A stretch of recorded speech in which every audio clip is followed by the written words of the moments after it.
नमस्कार। आज हम फिर से एक बार वाच्य को लेकर आए हैं। कक्षा 10 सीबीएसई बोर्ड हिंदी व्याकरण में 4 पोर्शन है और उसमें पहला हमने पढ़ा था अलंकार, दूसरा हमने पढ़ा था पद परिचय। अब हम पढ़ेंगे वाच्य। वाच्य क्या है? वाच्य का मतलब होता है कथन, वचन। वाचन का मतलब होता है बोलना, कहना, और कहने के तरीके को ही हम वाच्य कहते हैं। वाच्य वाक्य का ही रूप है। जैसे वाक्य है वैसे ही वाच्य है। और हम ऐसे लिख सकते हैं, वाक्य और वाच्य में बड़ा सिमिलरिटी है, बहुत ही नज़दीकी है। तो वाक्य और वाच्य। तो अब ये वाक्य क्या है? वाक्य तो एक सेंटेंस है, एक कथन है, और वैसे भी ये एक कथन है। वाचन है एक वाक्य को या किसी शब्द को या किसी काम को कहने के लिए वक्ता द्वारा जब कोई बात कही जाती है, जहाँ पर वह बात पूरी होती है, एक वाक्य कंप्लीट होता है, यानी एक वाक्य पूरा होता है। यानी जब वाक्य पूरा होता है तो कहने का भाव क्या है, कहने का तरीके में किस पर वो वक्ता जोर दे रहा है, कर्ता पर जोर दे रहा है, क्रिया पर जोर दे रहा है, या भाव पर जोर दे रहा है। यदि कर्ता पर जोर दे रहा हो तो उसको कहेंगे कर्तृवाच्य। यदि वो कर्म पर जोर दे रहा हो, कर्म पर विशेष रूप से बल दे रहा हो, तो उससे हम कहेंगे कर्मवाच्य। और जब वह भाव पर विशेष, भाव का मतलब बहुत अधिक इमोशन हो, तो उसको हम कहेंगे भाववाच्य। इसमें वाचन के यानी कहने की शैली को ही हम वाच्य कहते हैं, जिसमें वाच्य में सबसे पहला है कर्तृवाच्य। अब इसमें पहले से आप सबको पता होगा कि वाच्य की परिभाषा क्या है, पिछली कक्षाओं में आपने पढ़ा होगा। वैसे तो 6, 7, 8 से ही पढ़ते आ रहे हैं, आप 10वीं में हैं, तो आपको यह जानना चाहिए कि वाच्य क्या है। तो क्रिया के जिस रूप से यह पता चले कि क्रिया का मुख्य विषय क्या, वो कोई भी वक्ता बोला जा रहा है या कुछ कहा जा रहा है।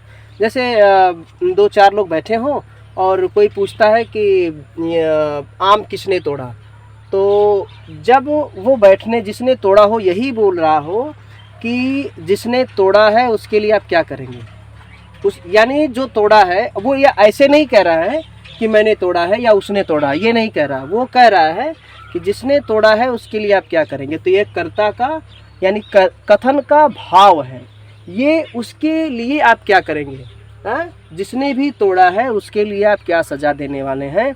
तो यह एक कर्ता का भाव के द्वारा समझाया जा रहा है। यानी जानस्य कि परशुराम लक्ष्मण संवाद में नाथ संबधनु भंजन हारा हुई हैं, को एक दास तुम्हारा। एक पहली ही लाइन में जब परशुराम बहुत क्रोधित होते हैं तो यह बात पूछते हैं कि ये धनुष किसने तोड़ा है, तो राम जी उठकर कहते हैं नाथ संबधनु भंजन हारा। हे नाथ, यह धनुष को तोड़ने वाला आपका कोई एक दास ही होगा, कहिए उसके लिए क्या आज्ञा है। राम जी खुद ये नहीं कह रहे हैं कि धनुष को मैंने तोड़ा, यानी वो अपने ऊपर कर्ता यानी जो काम करने वाला है वो उसका अपने ऊपर भाव नहीं ले रहा है।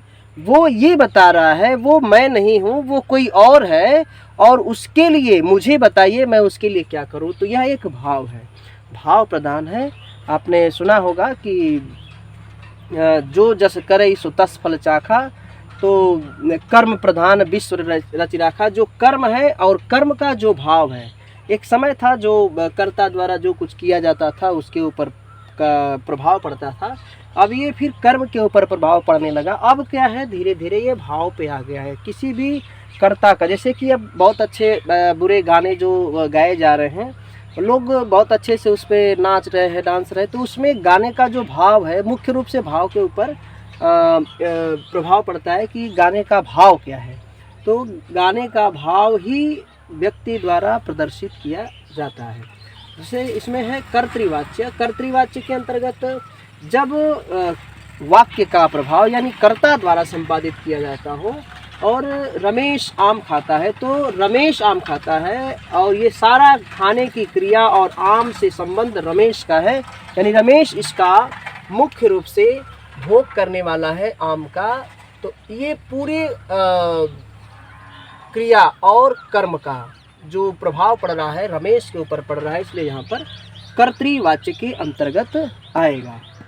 और वैसे ही दिनेश पुस्तक पढ़ता है, दिनेश के द्वारा पुस्तक पढ़ी जाती है। अब यहाँ पे दिनेश पुस्तक पढ़ता है, यहाँ पे दिनेश के ऊपर प्रभाव पड़ रहा है पुस्तक के पढ़ने का। अब यहाँ पे क्या है, अब ये कर्म के ऊपर प्रभाव पड़ रहा है। कर्म आम खाया जाता है, आम खाया जाता है रमेश के द्वारा, तो रमेश उसमें दोषी नहीं है। आम के ऊपर विशेष बल दिया जा रहा है, आम खाया जाता है यानी सभी लोग खाते हैं, रमेश भी खा रहा है, ये बात है। यानी यहाँ पे रमेश आम खाता है यानी रमेश दोषी है। यहाँ पे रमेश के द्वारा आम खाया जाता है, तो कह रहे हैं क्या, रमेश दोषी नहीं है, आम खाए जाने वाली एक वस्तु है, एक फल है, और सभी लोग खाते हैं और रमेश भी खा रहा है। तो ज़्यादा दोष यानी इसके ऊपर ज़्यादा बल नहीं है, बल दिया जा रहा है किसके ऊपर, फल के ऊपर, इसलिए यह वह फल जो जिसको खाया जाता है, तो यह एक कर्मवाच्य के अंतर्गत है। अब हम इसको ऐसे लिख लें, ऐसे समझने के लिए कि दिनेश पुस्तक पढ़ता है। अब यहाँ पे ऐसे कर सकते हैं, दिनेश से पुस्तक पढ़ी जाती है।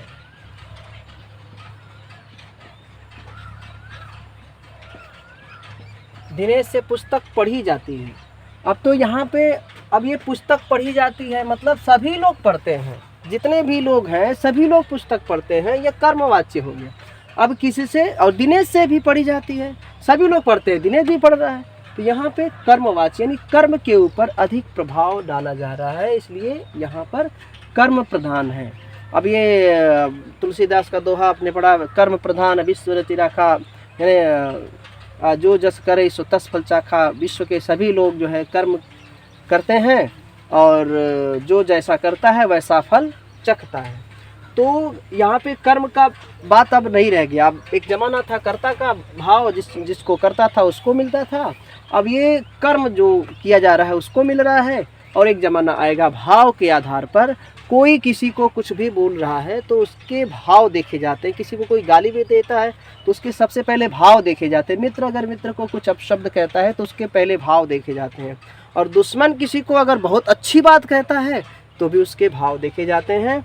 चाहे वो अच्छी बात कह रहा हो या बुरी बात कर रहा हो, उसमें मुख्य चीज़ है भाव का समावेश होना। तो भाव में क्रियाएं नहीं होती हैं, एक बात हमें जाननी चाहिए। भाव में कर्म नहीं होता है, भाव वाच्य में कर्म नहीं होता है, कर्म रहित होता है। कर्म का न होना ही भाव है, कर्म का बिल्कुल न होना ही भाव है, वहाँ पे कर्म का अभाव है। हम अब ऐसे लिख सकते हैं, भाव में कर्म का अभाव होता है। जहाँ पे कर्म का अभाव है वहीं भाव है। जैसे किसी भी चीज़ का लेन देन संबंधों में जो होता है उसमें पैसे नहीं लिए जाते। जब हम अपने मित्रों को कुछ खिलाते पिलाते हैं तो अपना हिसाब उनसे नहीं करते कि हमारा इतना लगा है तुम भी इतना लगाओ। तो ये ऐसा होता है कि आज वो खिला रहे तो अगले दिन कोई और खिलाता है, तो वो अलग की बातें हैं, ये भाव है। यही कर्म का अभाव होना ही भाव है। जैसे एक कर्तृवाच्य का उदाहरण ले लेते हैं। रमेश बाजार जाता है,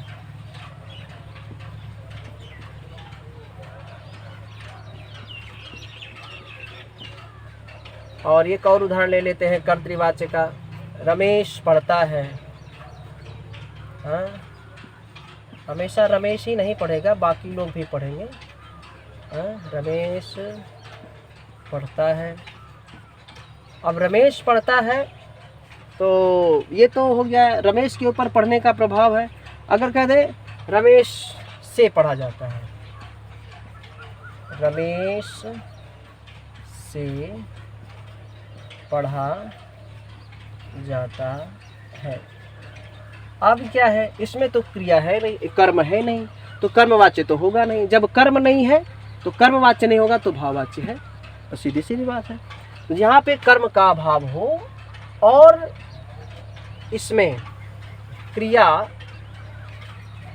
कर्म के जैसे संपादित होती हो या उसके ऊपर प्रभाव पड़ता हो। जब क्रिया पर प्रभाव पड़ता है, एक चीज़ हमें अत्यंत जरूरी समझना चाहिए और जान लेना चाहिए, जो भाव है कर्म को ही कहते हैं, यानी क्रिया को ही भाव कहते हैं।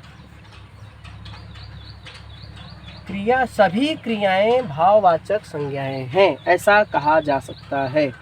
तो ये क्रिया जो है इससे संपादित रहे। रमेश से पढ़ा जाता है, क्या पढ़ा जाता है? कुछ भी पढ़ा जाता होगा, हैं? रमेश से और सबसे पढ़ा जाता है, ऐसा नहीं है। यहाँ पे सबसे पढ़ा जाता है ऐसा बिल्कुल नहीं है।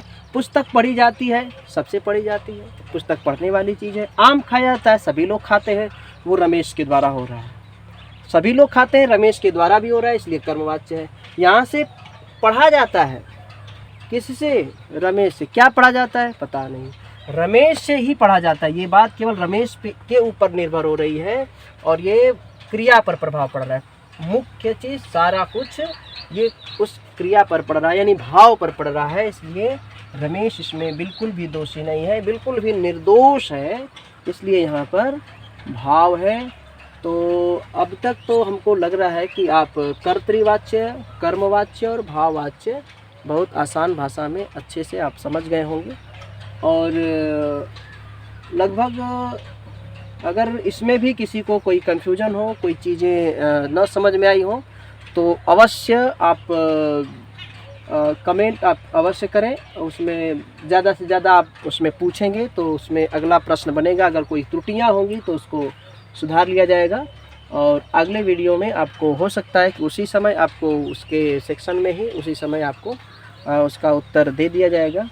और भी कुछ जानना हो तो उसमें आप मैसेज कर सकते हैं कि आप इसके ऊपर वीडियो बनाएं, तो उसके ऊपर भी प्रयास किया जाएगा। तब तक के लिए नमस्कार, अगले वीडियो में हम मिलेंगे।